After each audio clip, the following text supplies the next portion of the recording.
wine. It looks like a cross between weed and like passion fruit. And it just grows rapid, and dude. it grows fucking rapid. Yeah, it just doesn't like suck. super easy to grow, apparently. But they don't cost a lot, so I guess like a lot of farmers, they don't want to dedicate all that space for it not generating a lot of income. There's not a lot of profit margin. You have to have a sought after strain, like you have The to have shit's been Nelson recording. Yeah. Has it really? Awesome. Soft intro. I just popped into the frame like. Yeah, man. I thought you were ready, like. I didn't remember which settings would be best. Really, there's no difference between the two I just tried. Okay. Well, We've talked Cuban defectors. We've talked passion fruit. Yeah, actually, like 4 times. We got him singing it like 4 times. actually, you know what? I think we got enough material for tonight. We're done. Say it again. I'm just gonna find that footage and just loop it. Oh shit. Oh, I forgot about that. Yeah. We did it. We got you to say it 4 times. Each time a little bit more passionate than the last. Just fucking Yeah, well, I'm like, inherent white rage started showing. City councilman, you will never be. We'll just leak these fuckers out. That's chill. It's when Ryan makes fun of my shaved legs that it's not chill. Dude. You a big swimmer or what? That was the only time you like stopped the show is I started making fun of his shaved legs. You stopped the show? You don't do that I shit, know, dude. dude. You let that thing roll the whole way through, regardless. Oh, man. I had no idea it would be such a sore subject either, you know? I can see it's bringing him down a little bit. No, actually, what I'm trying to figure out is which episode are we on? I think we're on episode 64. Yeah, 64. No, that can't Rolling be. in my 6. We must be on episode 65. What? Is that right? I don't know, I haven't been to Boston since like episode 55, so. I can find out. We're Yeah, gonna find out real quick. Oh wait, no, I'll Dude, do it that on Tom my phone. DeLonge piece you wrote was on point. One moment. It was. Alright, Oh, OVOSS. We'll let you know which episode it is. Alright, thanks for that. Why can't we just deal with it later? What episode it is? Yeah. Because we gotta like say in the beginning here. We don't do it like ever. Well, then why do we have to start now? Because it only takes one. Alright, so welcome to our very special show. Tonight's guest, which is very important to get to, is a local entrepreneur. He's starting up a brewery with some partners of his called 3 Punks Brewing. 3 Punk Ales Brewing Company. 3 Punk Ales Brewing Company. Steve-O-Garcia, right? Si, senor. Yeah, just want to make sure I knew your name. So you're going to say the episode number? Yeah, I know we're getting there. Oh, Wait, I have to make sure first that I'm not roaming. You're not that close to the border, bro. Yeah. We're on episode 65. Look at you. Very nice. I think we should know that because 65 sounds like basically right now we're on Social Security checks, right? Yeah, 65 and a half. Oh, shit. You're almost there, so halfway through the fucking... I'm sure we've miscounted enough, right? We can smudge a little bit. Yeah, so this is our Social Security episode, and since anybody listening to this that knows what a podcast is probably won't have any Social Security by the time you retire, maybe take a page out of Steve's book and do a little something for yourself. So, I know for a fact that you actually went to college Yes, sir. for beer drinking. It's correct. I went to school in San Diego State for the business of craft beer, which pretty much took into account everything that does not relate to brewing in the brewing industry. How to market your product, how to distribute your product, how to create a business plan for your product, basically everything but brewing. So it was a great foundation. It was perfect for me to use it as a springboard to get to where I want to go. Did you know this going into the program, or was it kind of a cocktails where you're like, oh, I'm gonna make some beer? No, I actually read the whole breakdown of the course description, and I knew what it was. And with my background that I've had in finance operations and banking, I was like, this is going to be a perfect bridge for me to jump in and actually get a whole new perspective on brewing. Because having a brewing company is not really brewing all the time. Having a brewing company is doing everything but brewing.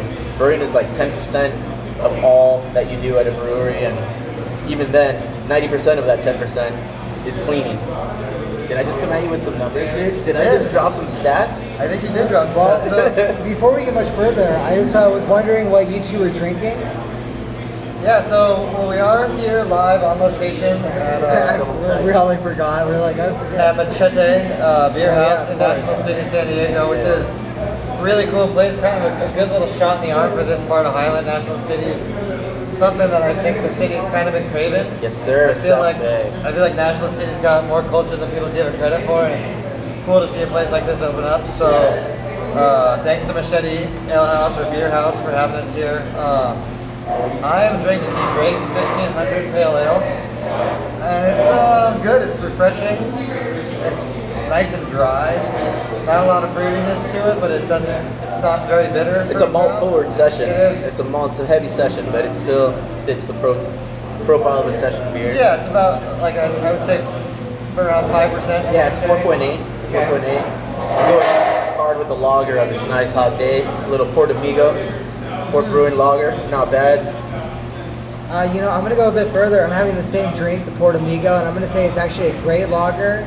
It's maybe a little bit thinner than some European lagers, but in my opinion, I think that Baja has some pretty good lagers. Tijuana comes to mind. I really think theirs is just fine for you know, your typical like mainstream lager.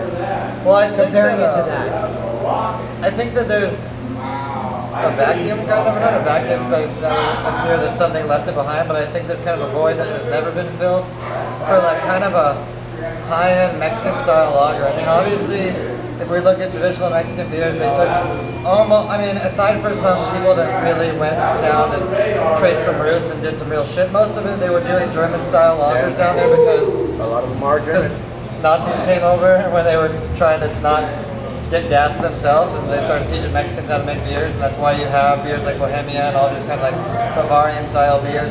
But I think over the years, it's kind of morphed into its own like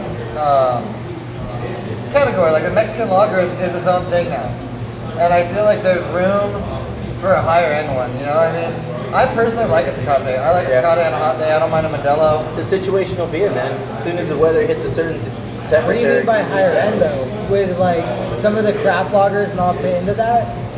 Well, they wouldn't fit into the Mexican style lager. Well, I'm saying like a Mexican brewery. Have you had? You want to No. What I'm saying is, we're seeing that being filled now with like craft lagers coming out of Mexico, and with places like Port doing it. It wasn't a slight on your newfound Mexican love. No, it's just, yeah, it makes sense. I agree totally. That's not a Mexican beer. Oh, it's not. No, that's Port Brewing. Pizza Port. Yeah, Pizza Port. That's their amigo, so it's their take on a Mexican style lager. My favorite version of this style is by Ska Brewing in Colorado. It's called the Mexican Lager, as opposed to lager, L-A-G-E-R, lager of wood, L-O-G-G-E-R. Oh, that's silly. It's fucking hilarious, but it's a tasty beer. Okay, It's refreshing and it's all points of the lager. And you know what's weird is I've never thought about a Mexican being a lager, but there are a lot of forests down in Mexico, so you gotta think that there's some like lumberjack Mexicans down in like central Mexico. Like that's an awesome thing. There's It's a great Mexican visual. everything. Well, obviously, but I mean, there is a section of Mexico where they actually have deciduous forest, like alpine style forest. Like it's not the jungle down in Nayarit style. Like they have like. So I imagine there's The a lot of true trade. root You know, meaning of the Mexican lager. yeah, like that's a fun thing for me to think about in my head. Funny enough, they only drink IPAs down there. Where? Oh, I was like, Hey, what? Oh, they're so, like, yeah, Southern Mexico, Oaxaca's all IPA. It's just full of craft snobs That's down it. there. Yeah. Beer snob to the max. just for the record, I want to say that I'm still pretty mind blown that this is a Pizza Port beer. I'm gonna say they did a pretty good job trying to imitate a Mexican lager.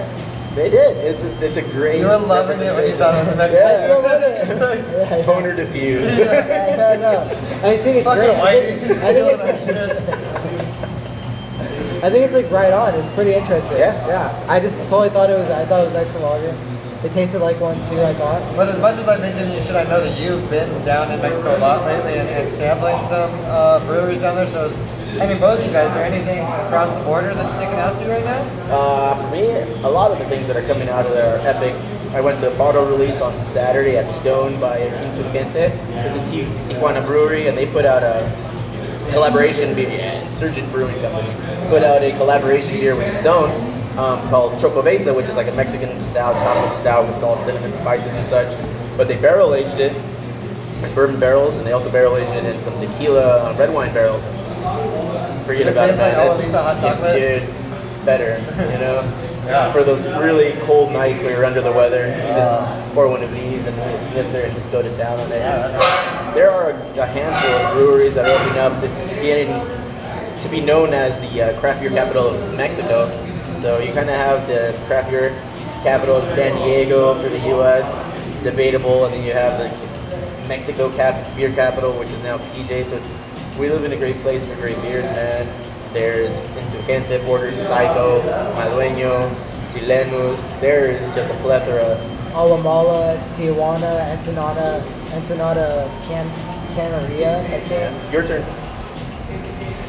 I've been to the Mustache Bar. The Mustache Bar is awesome. And I went to Beefcake. Did you really? Yeah, that place. What about HK?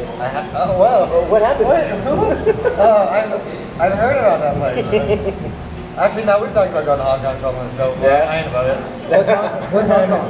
Yeah, nice one. Yeah, nice. Well done.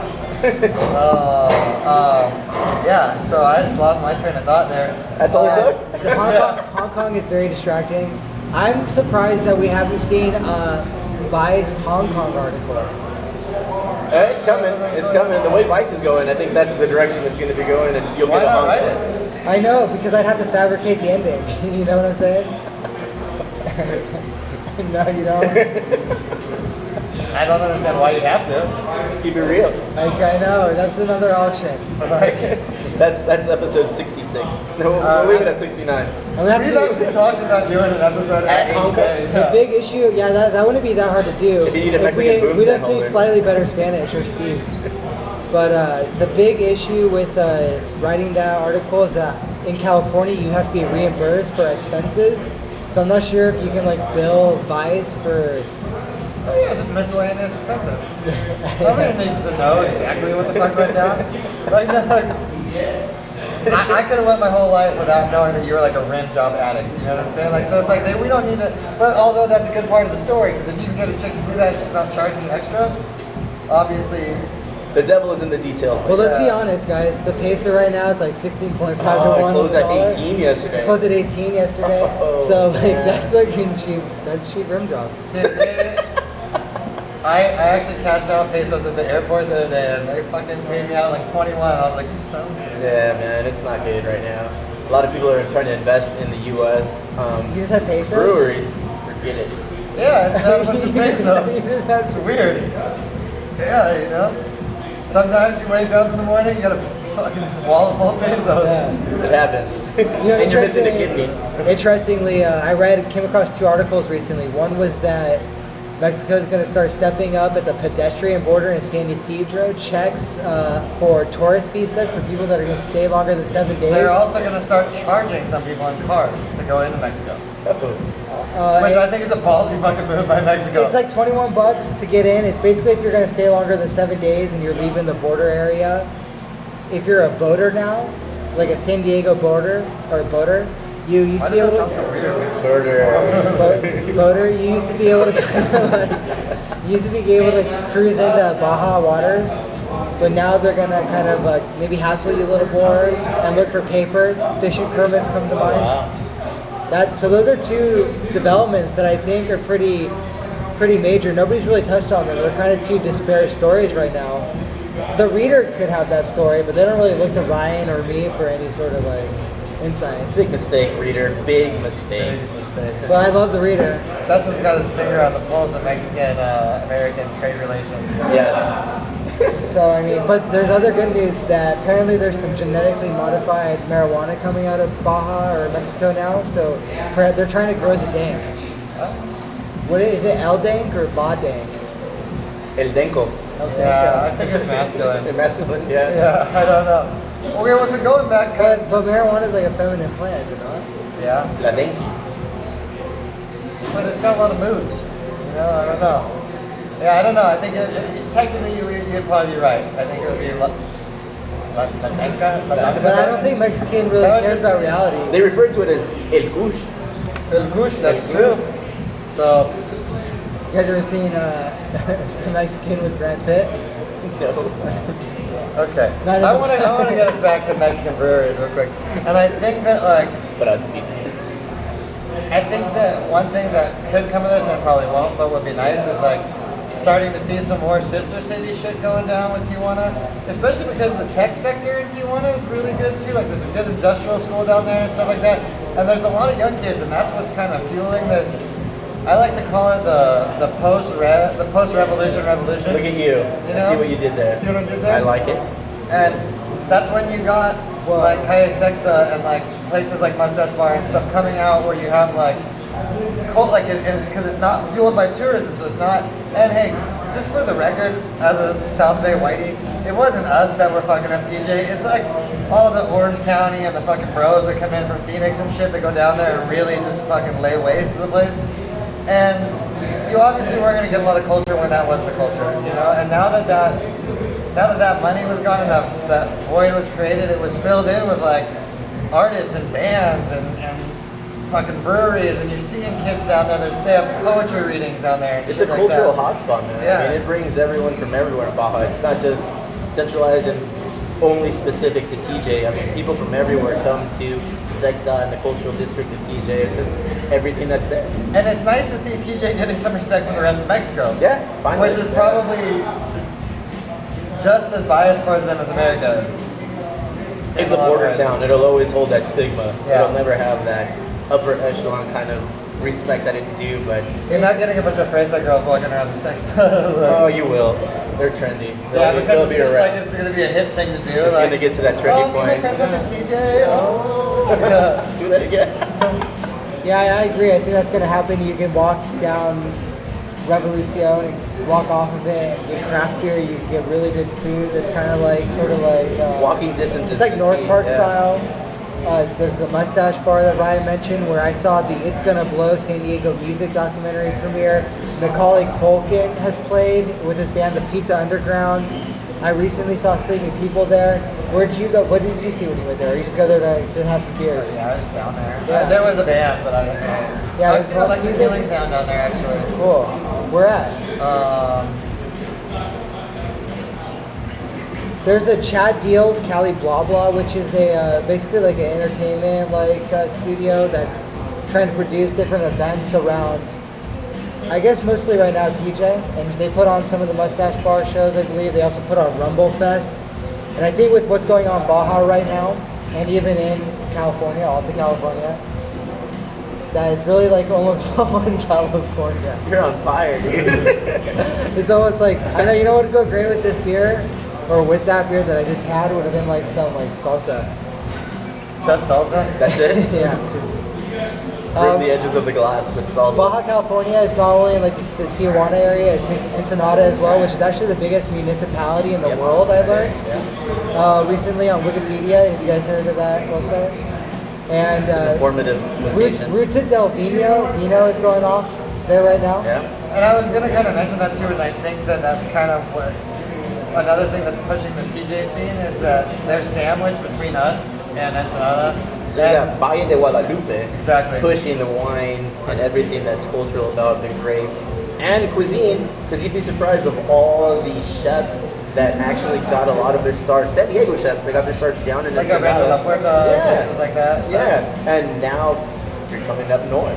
And from the north you get the brewers pushing down, and then what do you have in the middle? You have a sandwich, you have TJ, and you have, it's a border And town. TJ's like a sponge too, it's waiting Yeah, for it. Like it's a border ready town, to, so like- you get the best, and unfortunately you get the worst of everything. You get people that are really hungry to expand whatever craft that they have, passion that they currently have, and it just grows. And it fuels, you get connected with other artists, other people that have passions, and it just starts growing. And Yeah, and I mean, the wine scene is well established in Ensenada. I mean, that's not like a new thing. You know, it's been there for a while. Yeah, I would say it was established 20 years ago. Yep. Like, so I mean, it's cool to see, and like as somebody who always kind of wants more just openness or more ability to travel between the two, and I also like always feel like just kind of an unofficial ambassador to like white people to be like, hey dude, like TJ's cool as fuck. Like you gotta chill out. It's like, not that bad. Yeah, like take your misconceptions. You know, just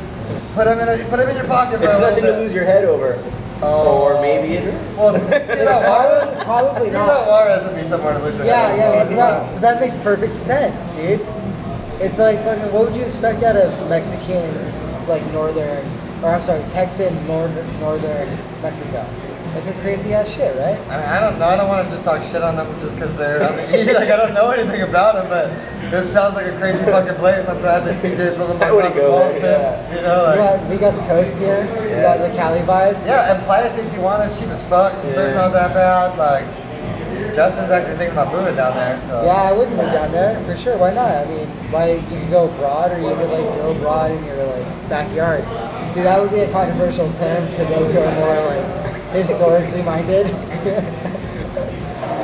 Well, I think yeah, I'm like, yeah, run with that for a second.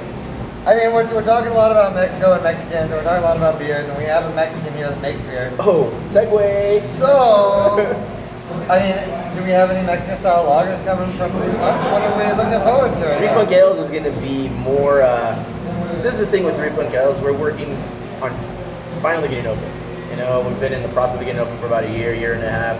Licenses are on the way. They're on the doorstep, just waiting to be used. So we're going to start brewing, getting into the brew house, start distributing our beers probably by, I would say, later part of September. And at that point, South Bay definitely is going to be inundated with 3 Punk Ales all over the place.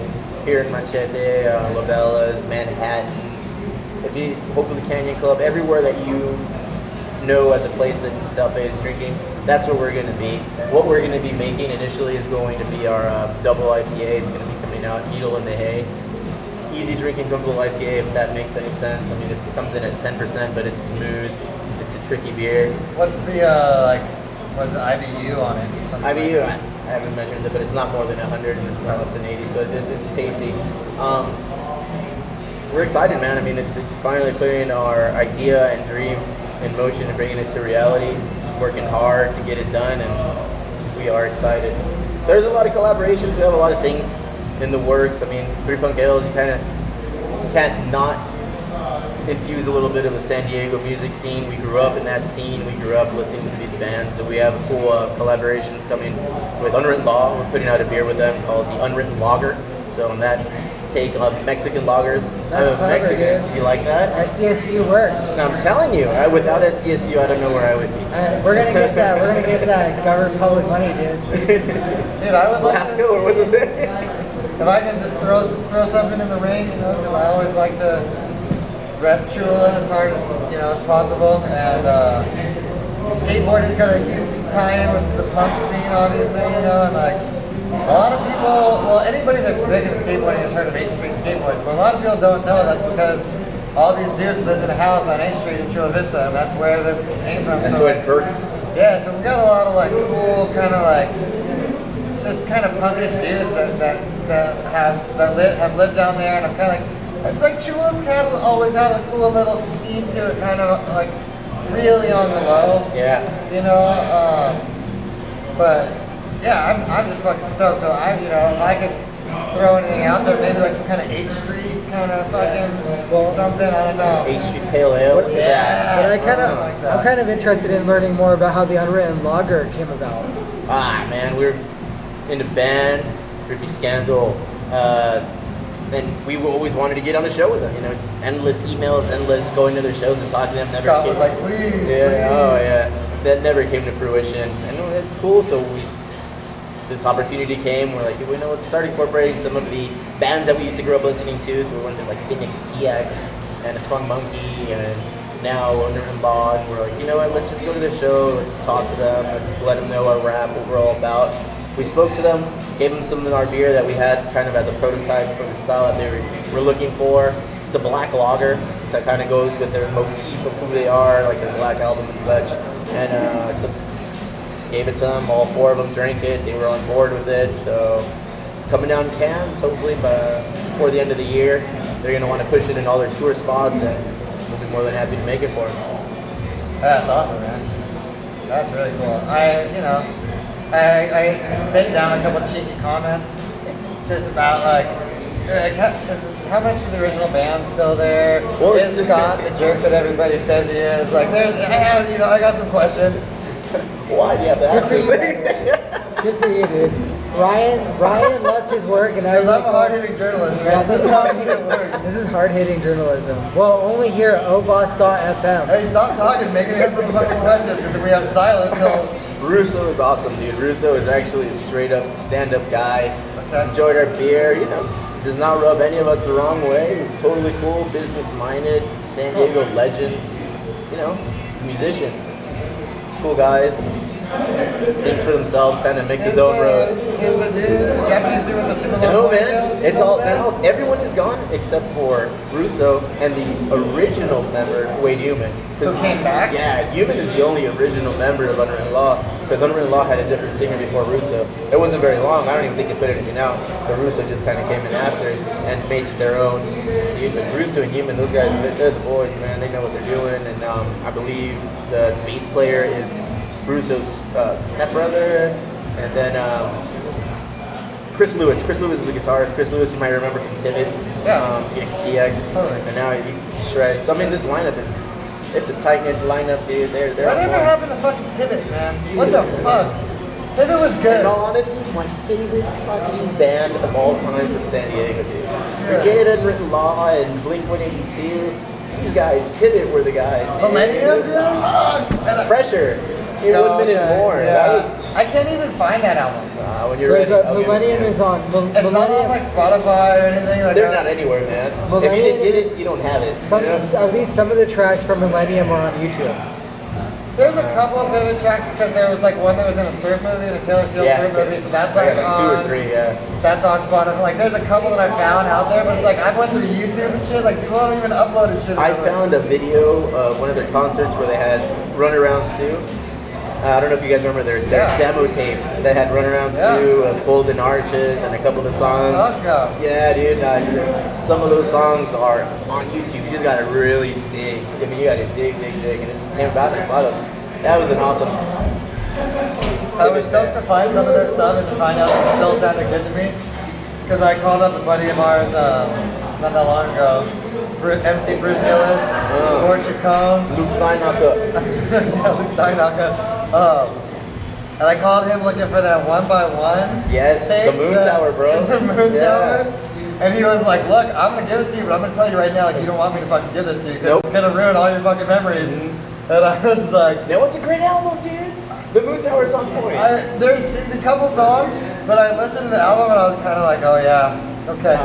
Okay, it's kind of, but yeah, Moon Tower Nights, and obviously The Day the Music Died, that cover stands the test of time. American Pie, yeah. 72, Captain America, those are all tracks. They're amazing tracks on that album, dude. I actually found myself like searching for some like Dogwood and some shit the other day. I got it all. The singer of Dogwood, Josh Grimble, he works at Carl Strauss, I believe, in the North County. I don't know if he brews or if he's just like a general manager up there. But I popped in and I saw him. I was like, oh, Dogwood sounds to me like a stout. Dogwood. Yeah, it does sound like a stout. Dogwood stout. Or a porter. Yeah. Something heavy. Yeah, something heavy. With religious undertones. With religious Like 3.4% alcohol, like whatever Utah like allows. With like a little like thing, a crown of thorns around it or something, you know? Crown of Thorns Pale Ale. You see when you just sit there, you create something amazing. Dude, this is all on tape, man. For sure. So, kind of good segue though. So, having kind of been in bands and stuff, and then now being in the kind of the beer scene. Now, and you just mentioned Josh from Dogwood. Are you seeing a lot of that? Like, are there a lot of guys? The similarities and the parallels between the craft beer scene in San Diego and the 1990 punk rock scene, you can't argue that they're not there. They've always been there. One of the head brewers, well, he was the head brewer for a while at Monkey Paw and at Modern Times. Derek Fries, he was the guitarist for Spaz Boy. I don't know if you guys remember that band, Spaz Boy from New York.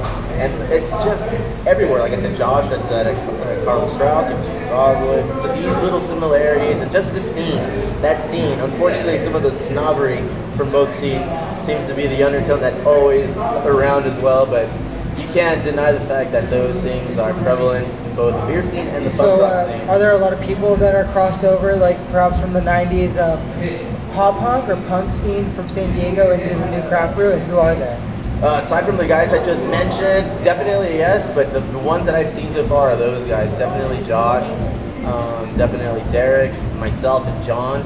So I mean, there's a few of us. There's a lot more. Because as soon as I go visit other breweries and I pop in and be like, hey, I remember you. Hey, yeah, I used to play at Soma. Hey, I remember you. Could it be argued that Swami, John Reese, is sort of in it with Bar Pink? For sure. For By sure. any means, Well, I think not just punk, but I think there's long been a big tie-in of just, well, because obviously bands play at bars. People in bands tend to be bartenders a lot of times because they can work at night or they can do their schedule around stuff. So I think that was already there. And then, you know, San Diego craft beer is fucking tattoos and beards. Like, and so kind of like it was the same. It's like old skaters and old punkers. It's like, and it's the guys that have families now and a sleeve and they're like semi-hipster but not quite. They're still a little punk, like, and they're kind of like. I mean, yeah, we're kind of like playing ourselves down a little bit there. I mean, in a way, but I mean. You're using a broad stroke on that one, my Well, friend. sometimes you got to take a step back and look at it from what somebody from the outside would look at the San Diego scene. Ryan's being an objective journalist. I mean, as much as I can, you know? But I mean, I can tell you that if I lived in a different state and I was like, oh yeah, San Diego, like craft beer. Yeah. You know, you have an image in your head of what it represents. Yeah, totally. Well, here it is. At the root of both punk rock music and making beer and having it as your business is doing what you want. You know, do it yourself, doing it how you want. It's for who likes it, and for those who don't like it, guess what? There's more than 100 other breweries that you can go to and try it. This is the way I want to make my beer. You know, for me, it's a little bit different. For me, like both of them are just more really about getting fucked up. And there you see, I like that too. So, and I think that Mosh Pit IPA. And I think that Stone was the first beer to really break open the scene in San Diego as far as craft beer. And they came on with a real punk rock attitude because at the time, nobody was drinking that shit. And I remember the first cases we got of the Crazy Burro Stone beer said, you will not like this beer on the side of it. It's like you probably not worthy. Yeah, you do not have the palate. Like you're not ready for this. Chances are you're gonna spit this out. Like, and I love like they were like, yeah, in your face. Like, and I think that the fact that they're kind of are the godfathers of San Diego brewing to an extent, I think that's kind of shaped the San Diego brew scene a lot. It's molded the mentality and the approach that a lot of the breweries take. But let's not. So have we detailed all the bands that you so far have kind of talked to and worked? I just want to like.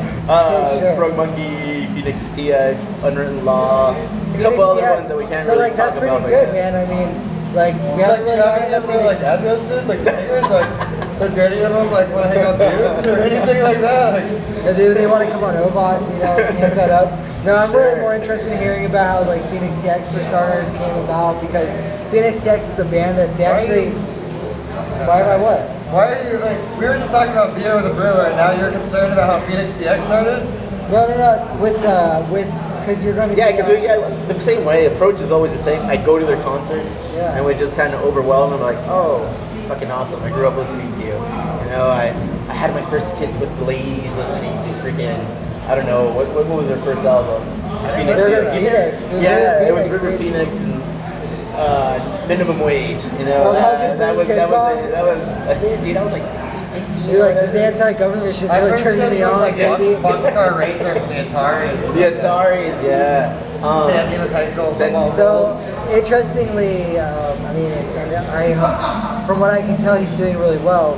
The singer of Phoenix TX, Will, recently had a stroke, I believe. Yeah. Had you approached him at that point? No, it was way before. It was actually at the show we went to together, where I saw you. We went to that show. I just hung out after the show, and I just approached them and said, hey, you know what? This is what we got going on. I represent Three Punk Ales, a brewing company here in San Diego. We kind of want to do a collaborative beer line where we pay homage to some of the bands we grew up listening to, and you're one of the bands that we grew up. I'm more of a whiskey drinker, but you might want to talk to Adam or even Chris. So I just went to Adam, talked to him for a bit, chatted him up, and that's where we are with them right now. We're just waiting to see what works as far as beer-wise. So we're more on a more accelerated path with Unwritten Law and another couple of bands that we shouldn't really. Well, maybe mention names yet. we should try to think up like what sort of theme the Phoenix Tech Stream could be. He was talking about a michelada because this is they're Mexican and they're from Houston. So he wants to make like a spirit type thing or something? No, a michelada, the Mexican beer drink where it's tomato infused. Yeah. Dude, actually, Budweiser is the only one that's got a real premium michelada game. I mean, Tecate makes one, but you don't see them that much, you know? That would be pretty good. That would be pretty sick to have a can, legit fucking michelada. Like, Would be and then fuck, if you sell it in small batches, you can even have a little plastic pouch, little you know? the attachment on top. Yeah, so The party pack. just to kind of, we want to give like a good description of where we are. Again, we're at Machete Brew House, I believe they call it. Machete Beer House in Highland National Avenue. City. Hashtag South Bay Uprising. South Bay Uprising. We're watching the San Diego Padres game right now. They're losing 2-0 to the New Shocker. York Mets. Third inning. It's 2015, June 28th. Just want to put that down. Just in case we should bury this one day and excavate it again 50 years from today. Well, I just want to know in 50 years, like right now, the Padres are losing. To the Mets. To the Mets. Yeah. The worst. Which is my only other team that I like in baseball. There you go. Let me elucidate further with our ace, big game, James Shields on the mound, who I love. I think he's a fucking baller. Just for the record. But you obviously don't think he should be called Big Game James Shields. No. I don't think he wants to be called that. He actually came No, out and he said came that. out and said, please don't call Yeah. me that. He says, I don't want to live up to that. When you fucking blow Game 7, Yeah. right? You don't want to be known as You don't Big want to Game. be known as Big Game. That's not fair. I mean, it's against fucking. It's against Bumgarner. Oh, I'm Yeah. not saying he's a bad pitcher by any stretch of the Yeah. imagination. I'm just saying, like, when the last big thing you're known for is losing Game 7. That's a tough nickname to live up to. Yeah. You don't want to have that. But you know what's moniker. funny? You know what That's like makes when we started calling him Giant Cock Steve. He was Yeah, like, it's like, fuck guys. like- That was one time. She Yeah. was really small, so it looked really big. So I can't live up to that mantra every day of my life. You know, it's hard. Especially when you get a sister with some butt, you know, and it's like, doesn't look quite as big. It's still. I mean, Speaking of Dick, I like how Dick Enberg, what makes him a real Hall of Fame Go ahead. announcer, what makes him a good Hall of Fame announcer is that he still calls James Shields Big Game James Shields, even though I'm sure James, like, to him was like, yo, please don't call me that. He was like, yo, man, I gotta stick with the hashtagable shit. His biggest hashtagable shit is hashtag hubba hubba on all these not so nice looking ladies in the stands. Sometimes, I like it when because when Spancerberg was actually playing, you know, what happened? Oh, he's injured. he would always be like, Enberg, Spangenberg, Yeah. Spangenberg, get it? Yeah. Like, yes, Dick Enberg, everybody fucking gets it. These days, sometimes he's the I last love it, person though. to know what's going on the I field. feel like, oh, so yeah. Like right now, this would be a tough one for him, like down the line. Oh, I feel like Yeah. baseball, just for pure nostalgia's sake, like I don't really want, I mean, baseball needs to speed up a little bit, obviously, but. Well, they took like, all the meth out of It's it. kind of like, hey, just let it die its slow, graceful death. Like, and let's just have all Harry Carey's calling games, you know? Like, all wasted. Dick Enberg, Yeah. like, get Dick Enberg a cocktail. That's what we need. Yeah, Bob Cooper does, man. Yeah, like, I think Edberg hit a dead end and it started really screwing up names when all the Latin players started coming to the Padres. As soon as Everett Cabrera came over, it was Edwin Carmichael. And it was like, whoa, what's going on here? Who do we have at short? And they just. I remember watching the playoffs last year, and I think it was like Cardinals-Dodgers game where somebody beat somebody, and all of a sudden the announcer was like, whoa, there's a lot of Spanish being spoken on the field right now. America. we're here in Arizona. Yeah. Weird. I need a beer. It's hot up in here. That's probably why the like border area in Texas and Arizona is so fucked. Because like, imagine the treatment they get from Texas and Arizona. They're like, thank God we're on the California border. Like T1 Arrows they should think they're lucky stars every day that they just deal with us. Yeah, we're good people. We're pretty fucking mellow. Like, all right, well, what's our time count at? Just like we never hide this shit. What are we looking at? We're at 46 minutes. 46 minutes? I mean, I think we're closing it up here in a minute. I'd like to learn a little bit more about production dates for Three Punk Ales, where Three Punk Ales will then be available, what are going to be the first initial offerings. Like, let's get down to the brass And tacks. since you guys brought it up, I want to know the length of your cock. Oh no. Crystal That's- would kill him. Yes, those are some secrets that are just they're It's not like- they're not meant for the web. It's like asking for the Bush's baked beans recipe, bro. Like, you're not gonna get it. Well, we There's could definitely bacon and brown sugar in those Yeah. things. we could put this episode. We could put this. Picture a can of tuna. Whoa, girth, I'm assuming. We could put Just this. on its side narrow like this. We could put this behind a paywall. People. Yeah, so we'll cut you in on it. Nice. I'll tell you all you want to know. Yeah. Three Punk Ales. We're going to be releasing everything September. Hopefully before the end of September, we'll be producing in the brewery, pushing everything out. Beers that we'll be putting out will be definitely our Needle in the Hay, more than likely our Pale Ale as well. Not coming up with too many of the lineup. Keeping it to 2. Strictly putting out kegs, no tasting room facility for the foreseeable future out in Santee. We will be pushing these kegs all throughout San Diego, so you'll be seeing 3 Punk Ales everywhere and anywhere. Shortly after that, we'll be doing can production, and can production will primarily be our collaboration beers with Unwritten Law and other bands that we currently have on our collaboration roster. All this before the end of the year. I want to get something straight because I know that you're out at Butcher's where you guys do the actual Yes, sir. baby making. I wasn't expecting that, by the way, that you wanted something straight. Well, I just want, It is the coming. you know, when we won't, sometimes it doesn't matter. We will model. They can be nice to Mexicans in Santee, right? It's not all I want to give Santee a fair shake, you know. Contrary to popular belief, Santucky, Clancy, they're friendly to your fair-skinned friends and your dark-skinned friends. I haven't had any issues. In my life, and I'm a resident, I'm a native, I'm a local. I've been to Santee maybe 10 times before this venture started. Now that this venture started, I'm out there 2-3 times a week, and it's going to increase more as soon as the brewery is actually open. Haven't had any problems. Been out to Butcher's, been out to Manzanita's, been out to BNS, been out to Urban, been out to some of the local watering holes such as Main Tap. I'm always pleasantly surprised by Santee. Like, I feel like I grew up with everybody just going, hey, it's just a bunch of fucking racists out there. They have a bad stigma, and don't get me wrong, you'll see I'm 2 sure or 3 there's- dudes with the Confederate flag rolling about, but I'm sure there's the element, but yeah, it's like, and then it's prettier than like I think I thought it was too. Like Santee Lakes, and like it's not as hot as like El Cajon. It's got some shade, got a little like bit there's of a little bit of shade. a breeze Yeah. coming through. Like, I mean, Chula Vista gets that stigma of, oh, it's nothing but Mexican drug dealers.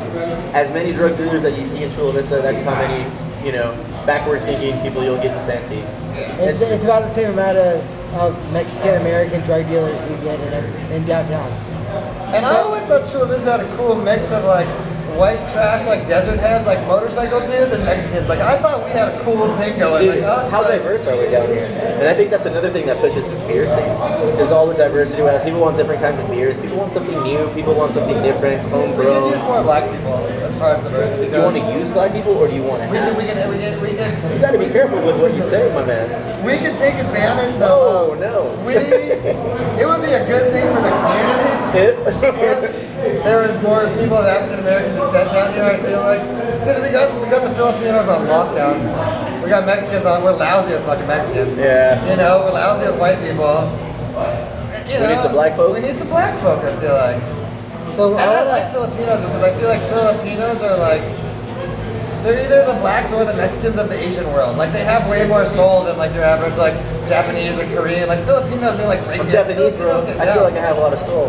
Yeah, well, it's a quiet soul. It's a you quiet. know? It's very tempered soul. I guess the Padres were a little bit boring. So just for the record, there's now soccer on instead of the Padres. And Tony Mayola is a commentator for the match. Holy cow! I haven't heard that name since 1994. All right, well, you know what? 3.